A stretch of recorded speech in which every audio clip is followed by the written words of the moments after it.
আসসালামু আলাইকুম সবাইকে। আমি জেরিন জাহান জেবা। পড়াশোনা করছি Ahsanullah university of science and technology থেকে মেকানিক্যাল ইঞ্জিনিয়ারিংয়ে। আজকে আমরা আলোচনা করব পদার্থবিজ্ঞানের অত্যন্ত গুরুত্বপূর্ণ একটি টপিক আপেক্ষিক বেগ নিয়ে। সো চলো শুরু করা যাক। প্রথমে আমরা দেখব পরস্পর একই দিকে গতিশীল দুটি বস্তুর আপেক্ষিক বেগ কীরকম হয়। এখানে একজন মেয়ে 5 মিটার পার সেকেন্ড বেগে চলছে, একজন ছেলে ঠিক একই দিকে 7 মিটার পার সেকেন্ড বেগে চলছে। এক্ষেত্রে দুইজনেই নিজেদেরকে স্থির ভাববে এবং মেয়েটি ভাববে ছেলেটি তার চেয়ে 2 মিটার পার সেকেন্ড বেগে সামনের দিকে চলছে এবং ছেলেটি ভাববে মেয়েটি 2 মিটার পার সেকেন্ড বেগে তার পিছন পিছন আসছে। অর্থাৎ এখানে দুজনের বেগকে বাদ দিয়ে চিন্তা করবে একে অপরকে, অর্থাৎ বেগ দুটার বিয়োগফল হবে। কারণ ইউনিভার্সের সবাই নিজেদেরকে স্থির বলে মনে করে যে কোনো প্রসঙ্গ কাঠামো। পরবর্তীতে যদি আমরা দেখি, এখানে দুইটি গাড়ি, একটা লাল গাড়ি এবং একটি নীল গাড়ি, পরস্পর বিপরীত দিকে 15 মিটার পার সেকেন্ড বেগে এবং 20 মিটার পার সেকেন্ড বেগে চলছে।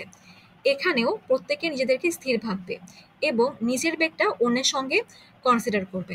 অর্থাৎ লাল গাড়িটি ভাববে নীল গাড়িটি 35 মিটার পার সেকেন্ড বেগে চলছে, অর্থাৎ নিজের বেগটিও নীল গাড়িটির সঙ্গে যোগ করে কনসিডার করবে এবং নীল গাড়িটি ভাববে লাল গাড়িটিও 35 মিটার পার সেকেন্ড বেগে চলবে, অর্থাৎ সে তার নিজের 20 মিটার এবং লাল গাড়ির 15 মিটার দুটো যোগ করে ভাববে যে 35 মিটার পার সেকেন্ড বেগে তাকে ক্রস করলো। এক্ষেত্রেও পরস্পর যখন বিপরীত দিকে যাবে দুটা যোগ হবে, আর যখন পরস্পর একই দিকে যাবে তখন নিজেদেরকে বাদ দিয়ে চিন্তা করবে বেগটা, তাই সেখানে বিয়োগ হবে। তৃতীয় যদি আমরা উদাহরণ দিই, এখানেও দুইটি গাড়ি পরস্পর বিপরীত দিকে যাচ্ছে।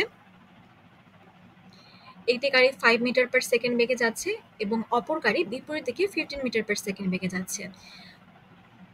5 মিটার পার সেকেন্ডে চলতে থাকা গাড়িটি নিজের বেগকে নীল গাড়িটির সঙ্গে যোগ করে চিন্তা করবে, নিজের বেগটাকেও ওর নীল গাড়ির বেগ হিসেবে কনসিডার করবে। তাই সে ভাববে নীল গাড়িটি তাকে 20 মিটার পার সেকেন্ড বেগে ক্রস করলো।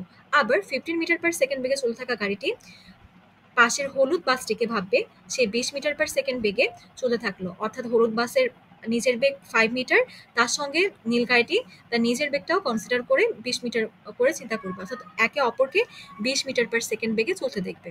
এটাই আপেক্ষিক বেগ। কিন্তু যদি আমরা দেখি যে কোনো বস্তু কৌণিকভাবে চলতে থাকে তাহলে তার বেগ কেমন হবে, সেটা বোঝার আগে আমরা আগে দেখে নিব। এখানে একটা গাড়ি চলছে সামনের দিকে, ঠিক তার বিপরীত দিকে গাড়ির সাপেক্ষে বাতাস চলে আসছে। অর্থাৎ গাড়িটা যদি সামনে 5 মিটার পার সেকেন্ড বেগে যায়, গাড়ির সাপেক্ষে বাতাস 5 মিটার পার সেকেন্ড বেগে পিছে চলে আসবে। তাই এখানে গাড়ির সঙ্গে যে ঘড়িটা আটকে দেওয়া আছে সেটা গাড়ির সামনের দিকে গেলেও পিছনের দিকে ছুটে চলে যেতে যাবে। আবার এই মেয়েটা যে বেলুনগুলো তৈরি করছে, ফেনাগুলো তৈরি করছে, সেটাও গাড়ি যেদিকে যাচ্ছে তার বিপরীত দিকে যাচ্ছে। এই কনসেপ্ট যদি আমরা বুঝি যে গাড়ি যেদিকে যায় বাতাস গাড়ির সাপেক্ষে ঠিক বিপরীত দিকে যায়, তাহলে আমাদের পরের কৌণিক বেগের কনসেপ্টটা বুঝতে খুব সুবিধা হবে। এখানে একটা গাড়ি চলছে এবং উলম্বভাবে বৃষ্টি পড়ছে। আমরা ধরে নিই পরিবেশে বাতাস স্থির অবস্থায় আছে। তাহলে দেখা যাবে প্রসঙ্গ কাঠামোর সাপেক্ষে, অর্থাৎ এই পরিবেশের সাপেক্ষে বাড়িটা স্থির। তাই বাড়ির উপরে যে মেঘগুলো আছে সেখানে উলম্বভাবে বৃষ্টি পড়ছে। মেঘ থেকে উলম্বভাবে গাড়ির উপরে বৃষ্টি পড়ছে, কিন্তু গাড়িটা একটা নির্দিষ্ট বেগে সামনের দিকে আগাচ্ছে এবং গাড়ির সাপেক্ষে বেগটা বাতাস ঠিক একই বেগে পিছনের দিকে যাচ্ছে। তাই এই বাতাসের বেগ এবং গাড়ির সাপেক্ষে বাতাসের বেগ এবং বৃষ্টির বেগ দুটোর লব্ধির কারণে বৃষ্টিটা অ্যাঙ্গেলে গাড়ির কাচের উপর পড়বে, তাই সামনের কাঁচটা ভিজবে এবং পিছনের কাঁচটা ভিজবে না। বিষয়টিকে যদি আমরা গ্রাফিক্যালি চিন্তা করি, গাড়িটি এক্স অ্যাক্সিস বরাবর সামনের দিকে এগিয়ে যাচ্ছে, গাড়ির সাপেক্ষে বাতাসের বেগ ঠিক তার বিপরীত দিকে, অর্থাৎ মাইনাস এক্স অ্যাক্সিস বরাবর। যেহেতু বৃষ্টি উপর থেকে নিচের দিকে পড়ছে তাই এটাকে আমরা মাইনাস ওয়াই অ্যাক্সিস বরাবর ধরতে পারি। তাহলে লব্ধি বেগ হবে এই গাড়ির সাপেক্ষে বাতাসের বেগ এবং বৃষ্টির বেগ এই দুটোর মাঝামাঝি, তাই অ্যাঙ্গেলে গাড়ির কাচের উপর বৃষ্টি পড়বে। এভাবে আমরা বলতে পারি যে গাড়ির সাপেক্ষে বাতাসের বেগ এবং বৃষ্টির বেগ এই দুটোর মধ্যবর্তী কোণ 90 ডিগ্রি, তাই এদের লব্ধি বেগ হবে বৃষ্টির বেগ এবং গাড়ির সাপেক্ষে বাতাসের বেগ এই দুইটার বর্গের যোগফলের বর্গমূল। এভাবে আমরা ঠিক কত বেগে বৃষ্টি পড়ছে সেটাও বের করতে পারবো। সো আজকের ভিডিও এই পর্যন্তই। পরবর্তীতে আমরা এই কৌণিক বেগ সংক্রান্ত বিভিন্ন ম্যাথ নিয়ে আলোচনা করব, সৃজনশীলের সাথে আমরা অ্যান্সার করতে পারি। ধন্যবাদ সবাইকে।